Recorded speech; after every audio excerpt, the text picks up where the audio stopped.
Indonesia రాజధాని Jakarta నగరం జల సమాధి కాబోతుందా? ఈ చిత్తడి నేలకు జలగండం తప్పదా? ప్రస్తుతం జకార్తాను సింకింగ్ సిటీ అని ఎందుకు పిలుస్తున్నారు? మనిషి విధ్వంసానికి ఇది ప్రకృతి విసిరే సవాలా? ఇప్పటికే ప్రపంచ దేశాలని అనేక సమస్యలు వెంటాడుతూనే ఉన్నాయి. ఓ పక్క యుద్ధాలు, మరో పక్క అంతు చిక్కని వైరస్లు. సాంకేతిక పరిజ్ఞానం అంటూ మనిషి పెట్టే పరుగులకు దీటుగా ప్రకృతి సరికొత్త సవాళ్లను విసురుతూ మనిషిని కంటి మీద కునుకు లేకుండా చేస్తూనే ఉంది.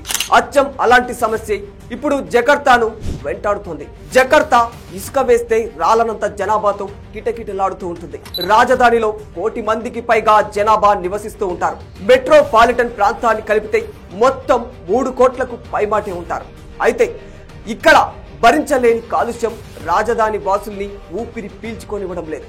ప్రపంచంలోనే అత్యంత కాలుష్య నగరాల్లో జకార్తా అగ్రస్థానంలో ఉందంటే పరిస్థితి ఎంత దారుణంగా ఉందో అర్థం చేసుకోవచ్చు. ఇక అత్యంత వేగంగా కుంగిపోతున్న నగరాల్లో కూడా ప్రపంచంలోనే మొదటి స్థానంలో ఉంది జకార్తా.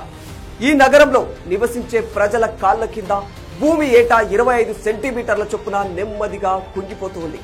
దీనివల్ల జకార్తాలో దాదాపు 1,60,00,000 ఇళ్లు సముద్రంలో కలిసిపోతూ ఉన్నాయి. ప్రస్తుత అంచనాల ప్రకారం 2050 నాటికి జకార్తా 1/3 వంతు సముద్రంలో మునిగిపోతుందని శాస్త్రవేత్తలు తేల్చి చెబుతున్నారు. అసలు జకార్తా నగరం ఎందుకు నీట మునిగిపోతుంది?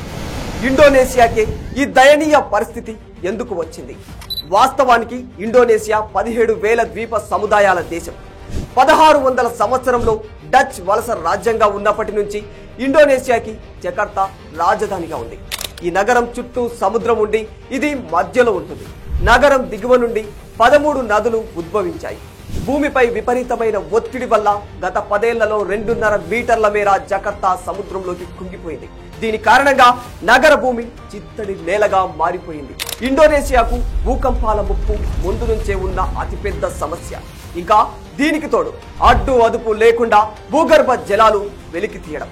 దీనివల్ల వాతావరణంలో మార్పులు ఏర్పడి ఈ ప్రాంతాన్ని వరదలు ముంచెత్తుతూ ఉంటాయి. వరదల కారణంగా ఏటా 4,500 కోట్ల రూపాయలు నష్టం వాటిల్లుతుంది ఈ జకార్తా నగరానికి.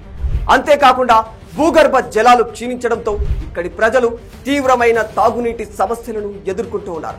ఇవన్నీ దృష్టిలో ఉంచుకొని జకార్తా నుంచి బోర్నియాకు రాజధానిని మార్చే పనిలో పడ్డారు అక్కడి పాలకులు. అందుకు తగ్గట్టుగా ప్రణాళికలు కూడా రూపొందించారు. ఇప్పటికే బోర్నియో ద్వీపంలో నుసంతారా పేరిట కొత్త రాజధాని నిర్మాణ పనులు యుద్ధ ప్రాతిపదికన జరుగుతూ ఉన్నాయి. దీన్ని ప్రభుత్వం అత్యంత ప్రతిష్టాత్మకంగా తీసుకొని రేయింబవళ్లు పనులు కొనసాగిస్తుంది.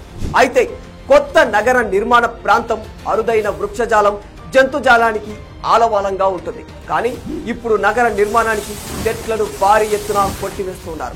దీనివల్ల వన్య ప్రాణులకు నిలువ నీడ లేకుండా పోతుంది.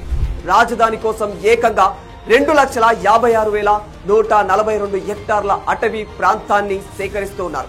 ఇవన్నీ పర్యావరణంపై తీవ్ర ప్రభావం చూపే అవకాశం ఉంది. పైగా ఈ అడవుల్లో దాదాపు 100 గిరిజన తెగలు ఉంటాయి. వారందరికీ పునరావాసం, నష్ట పరిహారం ఇస్తామని ప్రభుత్వం చెబుతోంది.